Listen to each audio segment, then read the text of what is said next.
Boa tarde. Mais uma vez estamos aqui com os nossos temáticos. A história dos batistas, da Holanda ao Brasil. Sou o pastor Kleber Avelar e nós estaremos fazendo uma breve recapitulação do que nós vimos na semana passada.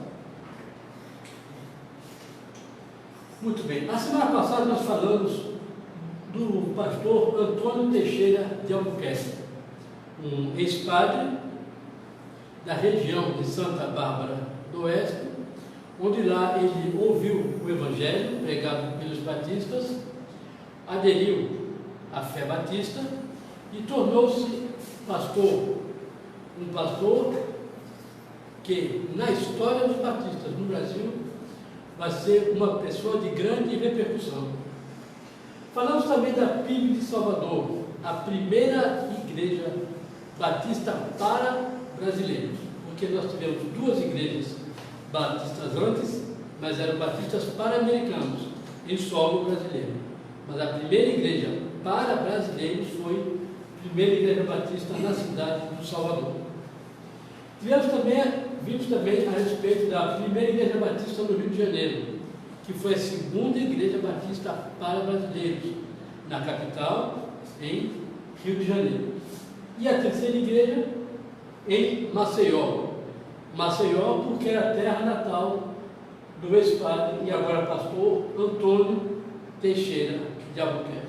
Então esse foi o início dos batistas em solo brasileiro. Além dos missionários americanos que vieram para o Brasil, nós temos aqui o primeiro pastor genuinamente brasileiro, Antônio Teixeira de Albuquerque. Muito bem, vamos começar o dia de hoje no ano de 1891. Esse ano 1891 vai ser uma data um tanto quanto específica para os batistas, porque muita coisa vai acontecer nessa década de 90. Primeira delas, organização e publicação do cantor cristão, o Inário dos Batistas Brasileiros. Organizado inicialmente com apenas 16 cânticos. Primeiro Inário dos Batistas havia apenas 16 cânticos. Poderia ser pouco, mas para a época, para eles era o suficiente. Idealizado pelo pastor Salomão Luiz Ginsburg, um imigrante polonês que, ao chegar ao Brasil, ele adentrou ao grupo dos batistas, já veio da Europa com essa ideia de batista, e quando chegou ao Brasil, na região de Santa Bárbara, também ele começou a fazer amizade com aqueles pastores e missionários e aderiu também à fé batista. Começou a participar também do grupo batista. Como ele tinha um conhecimento já propício para a música, então é ele que vai organizar o Inário do cantor cristão para os batistas. Atualmente, o cantor cristão é o Inário oficial das igrejas batistas brasileiras. Existe até hoje. Hoje estamos com em torno de 500, 590 hinos, mas iniciou com apenas 16 cânticos no ano de 1891. 1899, organização da primeira igreja batista na cidade de São Paulo. A cidade de São Paulo, na época, era um centro pujante do café, também da cana-de-açúcar que passava por São Paulo para ir para o Porto de Santos. Então São Paulo era um grande centro comercial da época. Então lá eles disseram, vamos abrir uma igreja aqui. Só que esse trabalho iniciou como uma missão da PIB do Rio de Janeiro. Foi a primeira igreja batista do Rio de Janeiro, onde lá havia os missionários americanos, que tiveram essa visão. Por que não uma igreja em São Paulo? Notem bem, não foi Santa Bárbara do Oeste, no estado de São Paulo, e sim no Rio de Janeiro, os missionários que estavam lá na Igreja Batista do Rio de Janeiro, porque a visão deles era crescer o Evangelho para as outras partes do Brasil. o pessoal de Santa Bárbara do Oeste, eles tinham a visão de ter uma igreja somente para americanos. Dr. James Leonel Dowling foi o líder da organização da PIB de São Paulo. Olhe bem, doutor e não pastor. Ele era um médico e ele era um moderador apenas. Não era pastor, não tinha curso teológico algum, mas ele foi o líder da organização desta igreja. Vieram os missionários do Rio de Janeiro para organizar a igreja, mas quem ficou como líder foi o Dr. James Leonel Dowling, um norte-americano, residente na cidade de São Paulo, que foi o primeiro líder da Igreja Batista da cidade de São Paulo. Bom, já no século XX, 1903, organização da primeira Igreja Batista na cidade de Vitória, no Espírito Santo. Pastor Francisco José da Silva era um baiano que conheceu o Evangelho em Salvador, através dos missionários que lá estavam.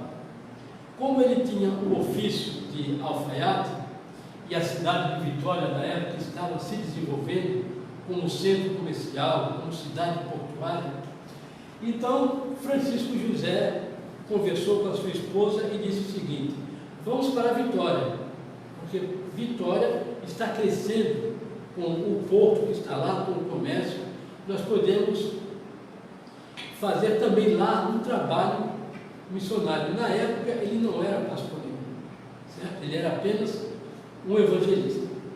Como os missionários viram em Francisco José essa ânsia de ir até Vitória, de lá trabalhar como alfaiate, que era o ofício dele, e de também evangelizar, o que eles fizeram?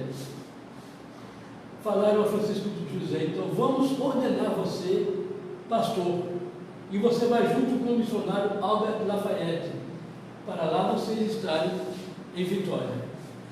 Francisco José, um brasileiro, Albert Lafayette Duston, um norte-americano. Então, a igreja de Vitória, ela foi organizada com esses dois pastores. Francisco José, um brasileiro, porque eles iam trabalhar com os brasileiros, e Albert Lafayette seria o contato dessa igreja de Vitória com os norte-americanos dos Estados Unidos. Por quê? Lá dos Estados Unidos vinha, até então, a verba para que eles pudessem desenvolver esse trabalho em solo brasileiro. Então, o contato com os americanos ficava com Albert Lafayette e o evangelismo com Francisco José. Pastor Lori Marion Henry, missionário norte-americano da Junta de Richmond, foi o sucessor de Francisco José. Francisco José ficou pouco tempo na primeira Igreja Batista de Vitória, porque o ímpeto dele não era ficar estabelecido em um único local. O ímpeto dele era o evangelismo, era pregar a outras pessoas. Então, Francisco José ele fez o seguinte: ele saiu para as outras cidades no interior do estado do Espírito Santo, pregando a palavra e organizando outras igrejas. Então, para o lugar de Francisco José, a Junta de Richmond, através de Albert Lafayette, convidou o pastor Lori Marion Henry. Atualmente, o local onde está a primeira Igreja Batista de Vitória, que é bem de frente ao cais, quem já foi lá pode conhecer, uma grande igreja, uma quadra toda pertence à igreja. A rua principal onde está a igreja chama-se Avenida Pastor Lori Marion Henry, em homenagem a este pastor. Em 1907, estamos ainda aí no século XX, nós vamos ver agora a organização da Convenção Batista Brasileira, a CBB. Por que a organização da Convenção Batista Brasileira? O trabalho batista no Brasil começou a expandir.